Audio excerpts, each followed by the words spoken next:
ভারতীয় গণমাধ্যম বাংলাদেশের বিরুদ্ধে যে ভূমিকা নিয়েছে এতে দুদেশের সম্পর্ক উন্নয়নে বাধাগ্রস্ত বা ফাটল ধরাবে বলে আশঙ্কা পররাষ্ট্র উপদেষ্টা তৌহিদ হোসেনের।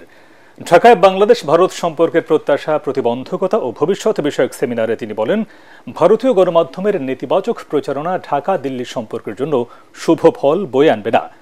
এ সময় বিশ্লেষকরা বলেন, বাংলাদেশের উপর ভারতের ছড়ি ঘোরানোর কোনো সুযোগ নেই।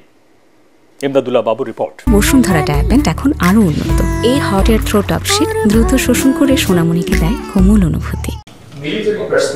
বাংলাদেশ ভারত সম্পর্কের প্রত্যাশা, প্রতিবন্ধকতা ও ভবিষ্যৎ নিয়ে এই সেমিনারের আয়োজন করে নর্থ সাউথ ইউনিভার্সিটি।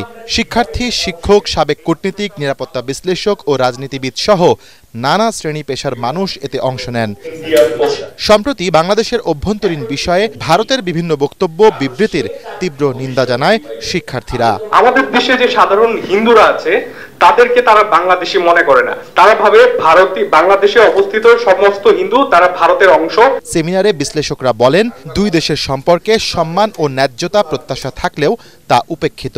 ভারত আমাদের সঙ্গে যে আচরণ করছে, 3000 কিলোমিটারের চেয়ে বেশি কাঁটাতারের বেড়া, সারা বাংলাদেশ ঘিরে তারা সীমান্ত, সড়ক, রাস্তা তৈরি করেছে। 10 কিলোমিটার দূরে দূরে তারা দুর্গ করেছে। ইসরায়েল ফিলিস্তিনিদের সাথে যে আচরণ করছে, সেখানের মধ্যে এরকম দেয়াল।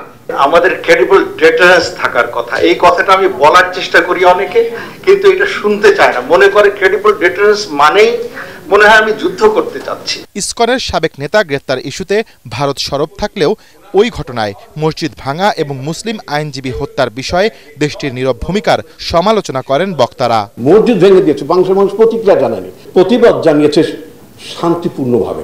ঘটনাটা যদি ইন্ডিয়া ঘটতো, রক্তের বন্যা বয়ে যেত। চিন্ময় দাস বাংলাদেশের নাগরিক, তিনি বাংলাদেশের আইন ভঙ্গ করলে যে ধর্মাবলম্বী হোক না কেন, অন্যান্য সকল নাগরিকদের বিরুদ্ধে যে ব্যবস্থা গ্রহণ করা উচিত সেই কাজটি সরকার করেছে। সুতরাং এখানে দাস অথবা শেখ হিসেবে বিবেচনা করার কোনো কারণ নেই। এ সময় পররাষ্ট্র উপদেষ্টা বাংলাদেশের বিরুদ্ধে ভারতীয় গণমাধ্যমের ভূমিকা নিয়ে প্রশ্ন তোলেন। ভারতীয় মিডিয়া যে ভূমিকা নিয়েছে, এটা কোনো অবস্থাতেই দুটো দেশের মধ্যে স্বাভাবিক সম্পর্ক প্রতিষ্ঠার জন্য সহায়ক না, প্রতিবন্ধক। এটা একটা তারা কেন করছে তারা ভালো বলতে পারবেন।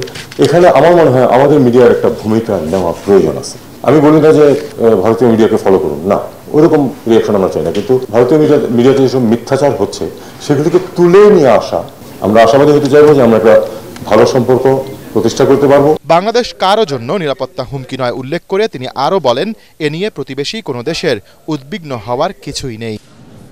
ইমদাদুল্লাহ বাবু, ATN বাংলা, ঢাকা।